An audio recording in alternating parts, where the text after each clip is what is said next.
This is Talking Foreign Policy, an internationalist perspective on Canada's role abroad. I'm Yves Engler. This week, the Trudeau government hosted a major summit, Caricom, Caribbean Community Summit, for the first time ever outside of the Caribbean, was hosted in Ottawa. And to discuss this fairly significant development in terms of Canada's influence in the Caribbean, its role in Haiti, I invited Tamnisha John, who is with Black Alliance for Peace and a professor at York University, to discuss this summit. Thanks for joining me. Thank you so much for having me. So can you tell us a little bit about what we know was discussed at the summit that I believe brought all of the leaders of Caricom to Ottawa, which on the surface of it seems like a weird thing considering the Caribbean community. Why would there be a Caribbean community meeting in Ottawa? But a little bit about what we know was sort of discussed at the summit, and then I thought we'd get into the Haiti question and maybe some of the broader history. Yes, and so the summit took place this past week. I think it was from the 17th to the 19th, which is either Tuesday to Thursday or Wednesday to Friday. And the reason that it took place in Canada is actually because this past week, a lot of the Caribbean countries were actually under hurricane watch because there was this hint that a hurricane might come. And even though they were under this hurricane watch, it's the 50th anniversary of Caricom, and Justin Trudeau, the Canadian government, really wanted the summit to happen. And so they decided to host it here. And they not only hosted it here, but it was co-hosted by the Prime Minister of Dominica, Skerritt, of course, Caricom and Trudeau. But because of the hurricane warning, Skerritt only stayed for one day and then had to go back to Dominica to sort of sort things out regarding the hurricane. But nonetheless, I think one of the major motivators for having the summit in Canada is also because Canada is currently trying to petition to be on ironically, the UN Human Rights Council. There's also both increased Canadian and US interest currently in the Caribbean region, not only because they import billions annually from this region, but of course, you have Haiti, which was a big topic of discussion at the summit. You also have the fact that there's oil, and you also have what they see as growing interest by these states to engage with China. And so over the past 2 months, I would say, you've seen leaders in Canadian government as well as leaders in US government. And when I say leaders, I'm talking about security leaders and politicians, really talk about how they're trying to bring the Caribbean back on the map. And it's because they're now viewing the space as a sort of revived site of competition between themselves being the Western world or the Anglosphere, against a growing China. Many people may or may not know this, but after COVID, a lot of states viewed sort of relations with Canada and the United States as a bit soured, given access to vaccines. A lot of states had to initially get vaccines from China and from Russia. You also had it where a lot of states were unable to put pauses on debts from the IMF or World Bank and had to take on extra loaning.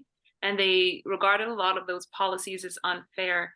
And China not only offered, aid, grants, some loans, and then infrastructural development at this time where those relations with states like the US and Canada were being soured, but actively created bilateral trade agreements, bilateral deals, and different memorandums of understandings with states.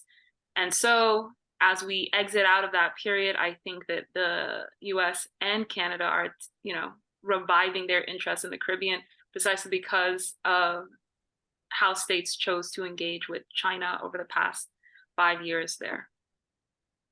I know Canada was considered the biggest hoarder of COVID vaccines at one point, so I'm sure there was anger, a minimum annoyance with Canadian government for that among Caribbean countries. But you mentioned the Haiti, and that seemed to have been an important part of the summit. The Canadian government has been pushing the Caribbean countries to join a foreign intervention into Haiti. That got some boost a few weeks ago when the UN Security Council passed a resolution to sort of approve a mission, not an actual formal UN mission, but a mission that I guess is going to be principally funded by the US government, Canada probably as well. So that was part of this summit. What can you tell us a bit more of just the Haiti mission and how the Caribbean countries are sort of being pushed into it? Also, of course, Ariel Henry, the unelected and unconstitutional Haitian leader, was here as part of the summit. Yes. So something that I found laughable about this summit was that they dedicated a sort of big roundtable discussion with all the leaders on regional security. And the only factor of regional security that they spoke about was the crisis on Haiti. So apparently now the crisis on Haiti is being framed or posed as this regional security issue. And so you would think that there is some sort of uniquely violent episode engulfing Haiti, that it warrants an entire roundtable discussion with all of the leaders at the 50th anniversary of the Caricom summit to talk about. And the reason why I'm mentioning this prior to talking about what exactly he spoke about in regards to Haiti is because you have states like Jamaica and Trinidad and Tobago, which lead the region in terms of violence, but somehow Haiti is being framed as the regional security issue that must be looked at. And so at the summit, when they were talking about regional security, you had all of these states' leaders reaffirming their commitment and agreements, essentially, with the United States, with the United Nations Security Council Resolution 2699, which was adopted, I think, on October 3rd or October 2nd, a couple of weeks back. And what the resolution itself says is that the UN will have a sort of multinational security support mission sent to Haiti that is led by Kenya for a year. And while they're supposed to be training Haitian police, providing Haitian police support or assistance in security operations, protecting key infrastructure in Haiti, as well as combating arms trafficking in Haiti. And the end goal after the year is that there should be an established, strong transitional government that supports stability in Haiti. And I want to highlight the fact that they said that after a year of having troops in Haiti, what they want to accomplish is a transitional government, because to me that says that they are not trying to send this force there so there could be elections in Haiti. So they are not sending forces there for any semblance of democracy, even though at this summit they talked about democracy a lot and reaffirming Canada and the Caribbean's commitment to democracy, while they have an illegitimate Haitian president there, and while they're reaffirming this commitment for a transitional government, which, FYI, just means that there's not going to be a democratic election held in Haiti, but they're planning on having some sort of transitional government installed in Haiti. That being said, a lot of Caricom leaders welcome Canada's coordination role in building up the Haitian National Police. I don't know if you and the viewers know this, but Canada spends a lot of money on police in the Caribbean region in general, and especially gives a lot of money to policing in Haiti. A lot of the money that Canada gives to different Caribbean states goes towards things like border patrol and surveillance in the region. And then when we look at sort of Canada's role in training police in general in the Caribbean and helping the Caribbean build these police unions on different islands, a lot of it is to sort of intercept or imprison people for petty crime. And so, just as we see in the US and also in instances in Canada, you have a large number of Caribbean people in prisons without facing charges. And so, we're having a growing prison population problem in the Caribbean that I find to be directly linked to increased policing, training, and assistance being sent from states like Canada. Canada committed at the Caricom summit almost $7 million. So I think it was about 6.78 or 9, but a little bit less than $7 million to combating the arms trade in Haiti. And even though they framed it as combating the arms trade in Haiti, what should be pointed out is that a lot of the weapons and guns in Haiti are being sent in from the United States. And so you had the Trinidad and Tobago Prime Minister Rowley basically saying that they support intervention in Haiti because guns being shipped to Haiti are being trafficked around throughout the Caribbean, murdering people in Trinidad and in other people's islands as well. And so really framing Haiti as the site where this sort of proliferation of Caribbean arms trafficking happens, ignoring the fact that most of the weapons that come into Haiti are coming from the United States. They also, there was at one point in the summit where Trudeau tries to appeal to Ariel Henry, basically saying he has to work with his political opponents to sort of stop some of the political tensions that exist in Haiti regarding elections. However, again, this is laughable. He's unelected and he's at a summit where they're reaffirming their commitment to democracy. But I think what he is more so concerned about is sort of pressuring Henry to have some sort of power sharing agreement with opponents in Haiti, because there are probably now also concerns about a potential assassination or something similar as what we saw with Jovenel Moïse.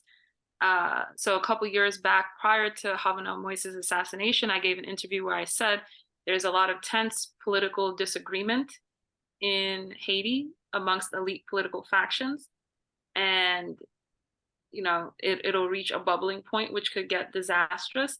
And then I literally gave that interview, and less than a week later, Moïse was assassinated. And so I think that there's this fear that because Henry, like Moïse, is carrying this title as being unelected, as being illegitimate, and as ruling, and as bringing in all of this external force and external pressure to stabilize Haiti, that he's basically strong arming his political opponents to fall in line with what his government deems appropriate for Haiti. So again, there is a lot of sort of that political elite tension, as well as the fact that you have a lot of US arms going into Haiti, creating or perpetuating the violence that is happening in the country. I should also say the UN expert committee just this week, a couple of days ago, confirmed what many in Haiti have been saying for a long time, which is that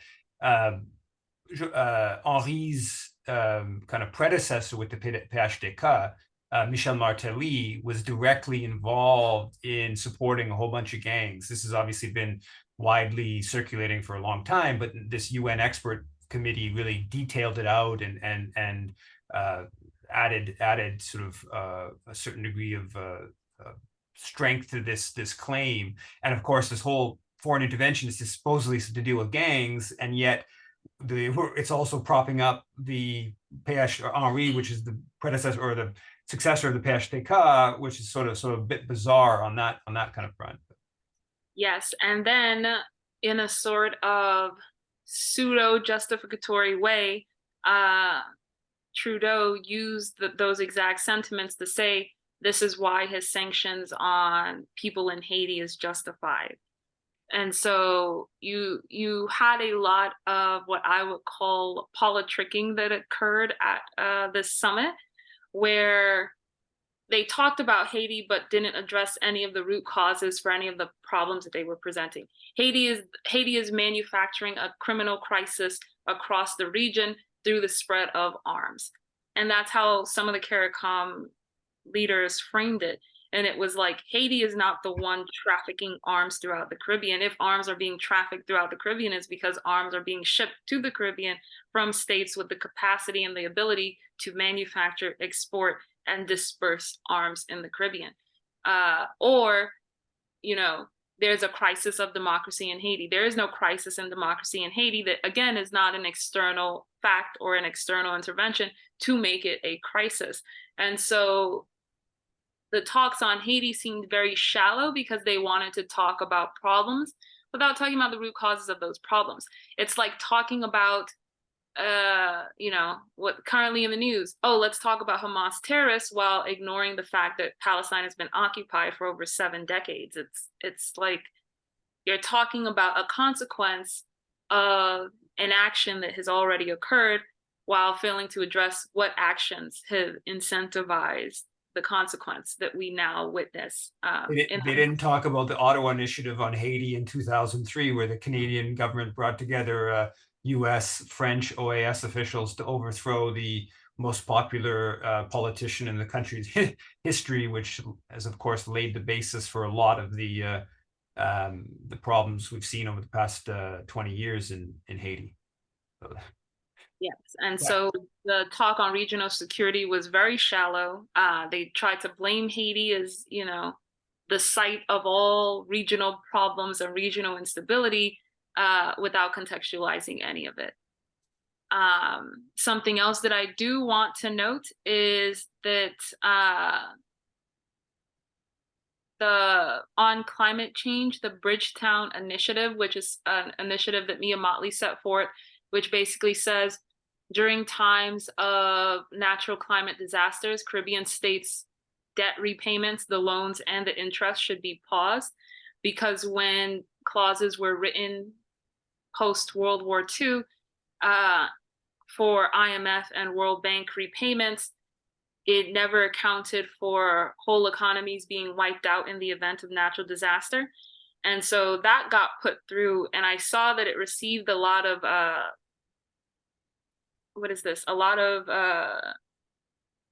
writings in the news.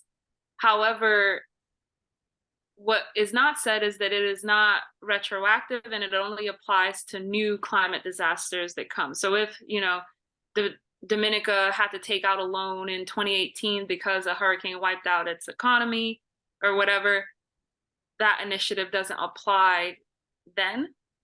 So it's not retroactive. It's for if any new sort of hurricanes or natural disaster events come. Nonetheless, you have that being touted as, something that is great for the region as a whole. You also have where Trudeau said that he also will not force Caribbean states to pay back sort of any debts owed in the event of natural disaster. And of course, again, while it's being championed as something that was super popular, I don't think it would have gotten support had these countries not been in Canada, because they were already under hurricane watch during the summit. So the summit, the fact that the 50th anniversary summit happens in Ottawa, the fact that the Canadian government is pressuring Caribbean countries to dispatch police or troops to Haiti, it speaks to this influence, and you've touched on it in a couple of different ways. You mentioned the policing. Canada's had significant policing influence, not just in Haiti, which has been, I think, fairly well detailed, but in other Caribbean countries. I know Jamaica training Jamaica's military for, not just training Jamaica's military, but also doing trainings in Jamaica. So can you give us just like a little bit? I think most Canadians know very little about Canada's influence. One of the things I noted is Trudeau talks about the long history of relations to the Caribbean, never mentions that those relations begin as part of selling cod to the slave plantation, to basically have a high protein source of fuel to keep people working on the slave plantations for 16 hours a day or whatever. So there's this whole like historical relationship that goes back a couple centuries with that trade and banking and this kind of stuff. Can you just sort of give us a little bit of an overview of just sort of Canadian influence in particularly in the former British colonies? So Canada has a lot of mining, banking, insurance.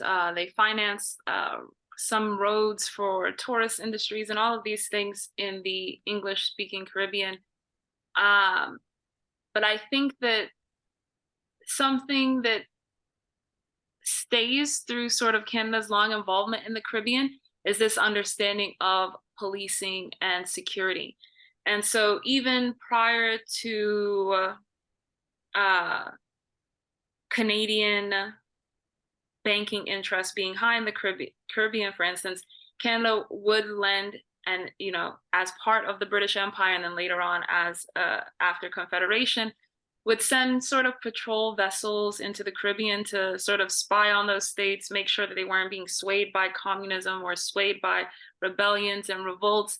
And something that's interesting to note is that is still something Canada does today. So even at the Caricom summit, Canada reaffirmed its commitment to sending patrol vehicles into the region to make sure, again, that the proliferation of crime stemming from Haiti isn't, going into all of these other countries allegedly.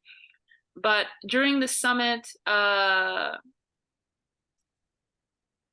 there was this statement made that Canada will more forcefully be a strategic partner with states in the region to follow through on a permanent mechanism for some sort of high-level engagement on joint actions. And so it was something that was worded in a very convoluted way, but it was essentially saying that Canada is committed to seeing the continued military exercises and continued response, military tech, and military testing operations in the Caribbean region. And the reason why I want to start off by saying that is because Canada has sort of over the past 10 years and even going back over 100 years has been involved in these sort of regional or semi-regional security operations to spy on states in the Caribbean, and not just to spy on states in the Caribbean, but do so in a way where it proclaims that it is to these states' benefits, because these states are none the wiser and can be swayed historically by rebellion, by communism, and in the present by China. And so a lot of these structured high-level mechanisms for joint actions, we can expect it to happen from Jamaica, which again has the sort of Canadian Operation Support Hub or military base that is stationed there, where they do a lot of the military trainings. You also have it where Canada's patrol vehicles, or not patrol vehicles, but patrol aircraft that are flying over Haiti, also have the wider goals of making sure that there is no illegal activity stemming in the Caribbean from Venezuela. So, again, over 100 years ago, they're also spying on Venezuela, and they're spying on Venezuela off the coast of Jamaica, or using Haiti and patrolling ships that somehow, reach as close to Venezuelan borders. But they mentioned these joint action mechanisms in the same vein as they said that they want to surveil Haiti, Venezuela, and the Middle East. And again, this is at a Caricom conference, and they're mentioning Haiti, Venezuela, Middle East in the same vein or in the same sentence, showing Canada's long-term commitment to surveillance in the Caribbean region. So Canada, even though it is basically referred to as having friendly relations with countries like Grenada and Nicaragua during their revolutions, was also engaged in high-level surveillance and spying on these same states as well. And so historically, Canada's role in the Caribbean has been to ensure stability for the British Empire by helping and aiding to stop rebellion. Later on, when the U.S.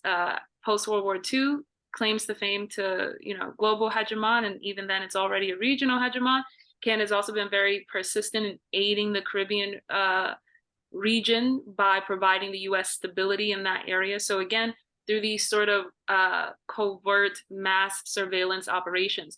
You have some people today who ask, well, why would there be a Caribbean summit in Canada when you have what's going on in Palestine? Why is Canada not at the seat of these high-level discussions with Joe Biden as he's talking to, leaders in Israel? And a lot of that is because Canada's role historically and in the present has been to surveil and be the one that provides stability for the Caribbean in line with sort of US or British hemispheric interest.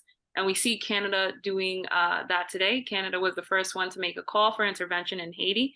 And even though Canada didn't want to put its own boots on the ground, since it is controversial, Haitians have been protesting against Canada, US, and French involvement for the past 5 years consistently now. And so it is no surprise that they supported first the Kenya-led, even though they're funding this Kenya-led intervention in Haiti. And so as it regards security, and now I will admit I lost track of the initial question that was asked, but Canada is really the one that's making sure that Caribbean states conform to whatever standards are set out by whichever global empire is, the biggest of the day, from when it was Great Britain to now that it's the United States. And so when Justin Trudeau says that he wants to ensure stability in the region and that the rule of international order is followed, what he's basically saying is he has a commitment to surveillance, patrolling, and other policing mechanisms in the Caribbean to make sure that these states and these countries stay in line to the preferred mandates or whims of Canada and the Western world. Well, thanks for that. It's not, we don't get critical discussion of Canada's role in the Caribbean in the dominant media in this country. So thanks for breaking down that. And the historical part is I think really important because Canadian troops garrisoned some of the British colonies during World War I, during World War II. They planned to invade Jamaica if they had a socialist government. So there is this whole history that is not just history. It's still live in terms of politics, and the extent that the media in this country covered the Caricom summit, they mentioned a little bit about Haiti, but mostly talked about how great Canada was in helping to help the countries with the climate and debt and stuff like that. When in fact the reality of the history is a much more self-serving Canadian politics. Thanks again for coming on to talking foreign policy. I also just want to mention one thing about climate, since I also pointed out that it's a bit tricky how it's worded, since it only applies to sort of new natural disasters that Caribbean states wouldn't have to pay on loans and interest. But also it's being touted that Canada's putting all of this money towards preventing climate change in the Caribbean or helping agricultural systems and climate change in the Caribbean. But what is not being told in that narrative is that a lot of it has to be done, or a lot of that money is actually going to go towards Canadian corporations and businesses in the Caribbean countries to stem this climate change. And so this is not an altruistic endeavor, even though it's being framed as such. And I think that that's important to highlight, because then you'll have people thinking, oh, well, Canada's giving this region all of this money, when that is not the case. Canada is investing in itself and it's seeking a return on its investments. And so there's nothing altruistic about any of the climate initiatives that came out of the Caricom summit, except for the fact that in the wake of new natural disasters, states won't have to pay automatically on loans or interest. However, when the natural disaster economy ends, is also left for who to determine. Because if a natural disaster wipes out your economy this year, is it Canada that will then say, oh, your economy is now fixed next year, even though you haven't recouped any of those losses. So now your payments should resume. And so again, I think that we have to be much more critical when we see these kinds of things. Thank you.